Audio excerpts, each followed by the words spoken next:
tengo más en común con ustedes de lo que ustedes puedan imaginar.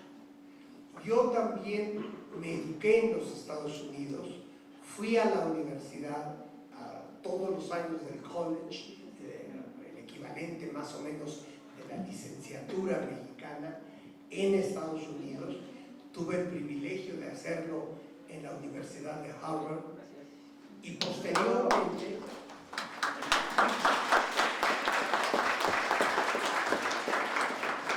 entiendo que el aplauso es para la Universidad de Harvard, así que me sumo a él, a mi alma mater. Y después de Harvard hice mi maestría y los estudios de doctorado en Cambridge y en Oxford, en el Reino Unido.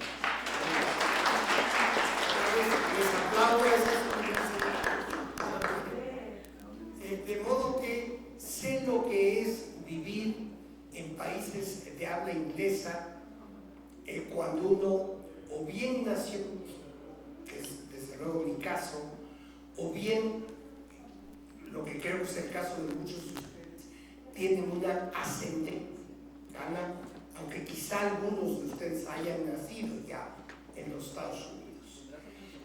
Entonces, yo sé muy bien, sobre todo en la época en que yo estaba en las noticias que nos llegaban de México eran muy escasas, muy poco frecuentes. Ahora ese no es el caso porque hoy existen las redes y a través de estas redes podemos estar al día. Ustedes pueden estar al día de lo que sucede en México, así como nosotros que vivimos en México estamos al día de lo que ocurre en los Estados Unidos y en Canadá y en el resto del mundo. Pero esa distancia, el hecho de pasar los años universitarios, entiendo que muchos de ustedes son universitarios el día de hoy, ¿no? Entonces, el pasar por los años de formación tan lejos de México puede llevar a que se establezca una distancia, no solo en la información, sino en la manera de pensar, en la manera de enfocar la vida, en los hábitos, y me refiero no solamente en los hábitos materiales, sino en los hábitos mentales, que son siempre los más importantes.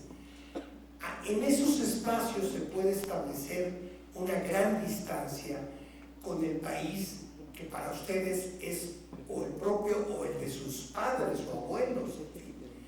Y esto sería muy desafortunado que se establezca esa distancia.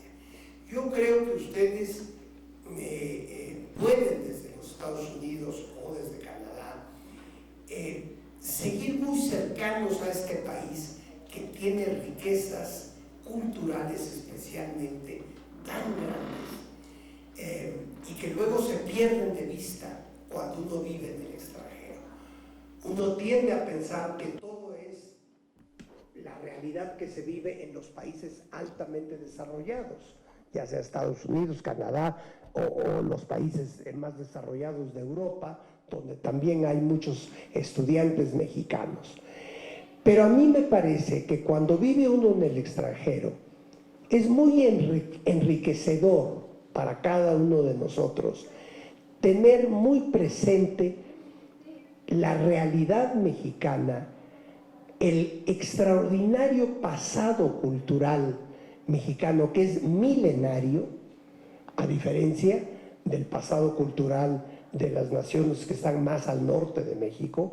Y aquí les quiero relatar una anécdota del entonces presidente de Harvard, el presidente Pusey, en los años 60, que es cuando yo estuve allá. Yo soy miembro de la generación de Class of 68, ¿no? Ya hace un buen tiempo. Entonces, en aquella época, los presidentes de Harvard, que es el equivalente a lo que aquí llamamos rector de la universidad, ahí se llama presidente, se entrevistaban con cada uno de los miembros de cada generación. Claro, es una universidad muy chica. En aquella época, cada año entraban alrededor de 1000 estudiantes, eran lo que se llamaba the freshman class, ¿no? alrededor de 1000, aquí tenemos cientos de miles de estudiantes en nuestra gran universidad nacional, la Universidad Nacional Autónoma de México. Entonces era posible que el presidente de la universidad se entrevistara con cada uno de los alumnos a través de tés. Nos invitaba a tomar el té a grupos de 20 o 30 estudiantes. Y en esa ocasión en que lo conocí por primera vez, me dijo, muy pocos norteamericanos saben que en el año en que se fundó Harvard, 1636, hubo en México un certamen literario en que participaron 200 escritores mexicanos en latín. Es decir, participaron en este certamen literario en latín 200 estudiantes mexicanos. Y en Harvard, como ustedes saben, el origen de esta grandísima universidad fue muy modesto. Fue la biblioteca personal del señor John Harvard la que fundó la universidad, pero eran unos cuantos estudiantes. No creo que haya habido 200 estudiantes que pudieran hacer poesía en latín. Eso me lo relató el presidente de Harvard. Y con esto quiero decir lo importante que es, en mi opinión, que todos ustedes se sientan muy cercanos a la cultura mexicana. Y esto va incluso más allá de lo puramente intelectual. Ustedes veo que vienen a México, están ahora en México, ojalá lo hagan con frecuencia, porque para ustedes vivir otra cultura tan distinta a la norteamericana como es la cultura mexicana es algo profundamente enriquecedor.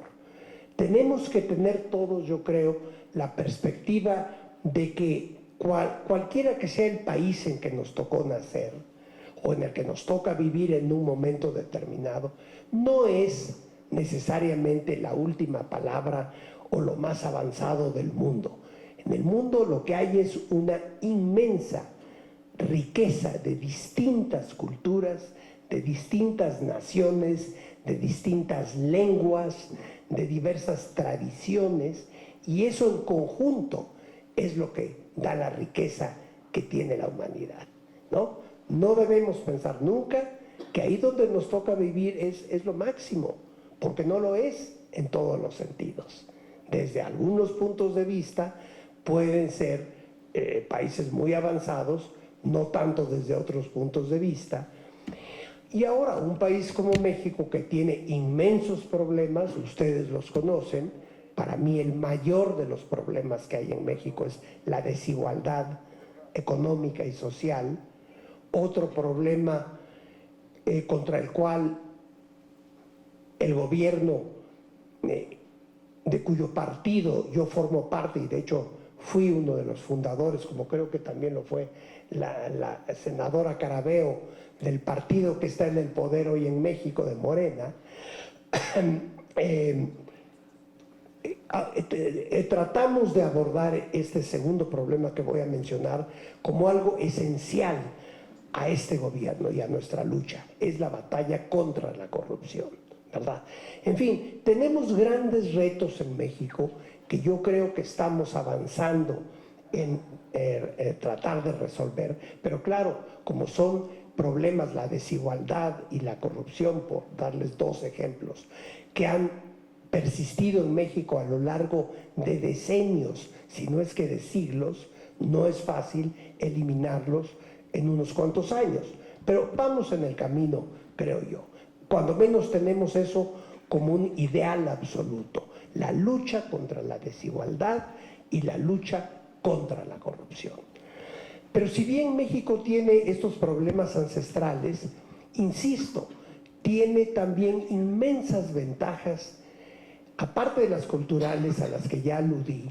Por ejemplo, yo diría inmensas ventajas sociológicas. Algo que a mí me llamaba mucho la atención cuando vivía en Estados Unidos era la ausencia de núcleos familiares extendidos.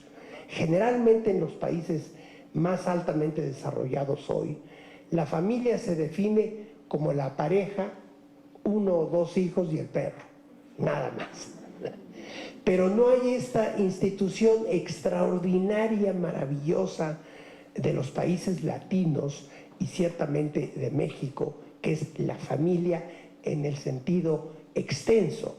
Los tíos, los primos, los abuelos, los nietos, los bisnietos, todos viviendo en comunidad. Es un ejemplo de las cosas que a mí me parecen extraordinarias cualidades de la sociedad mexicana. En fin, simplemente los quiero invitar, exhortar a que sigan muy de cerca su país, el país de sus ancestros, que estén cercanos a nosotros, que no se pierdan solamente en los ámbitos de los países y en los valores de los países altamente desarrollados del mundo, sino que siempre sea parte de su acervo personal la gran tradición mexicana que hoy tienen ocasión de visitar. Ojalá lo hagan, y espero que muchos de ustedes lo hagan con frecuencia, porque, insisto, la experiencia de México es muy enriquecedora para ampliar nuestros horizontes mentales, así como para los que vivimos en México, la experiencia del mundo externo también es inmensamente enriquecedora. Esas son algunas reflexiones. Les reitero mi bienvenida y le quisiera ceder la palabra a la senadora Carabeo.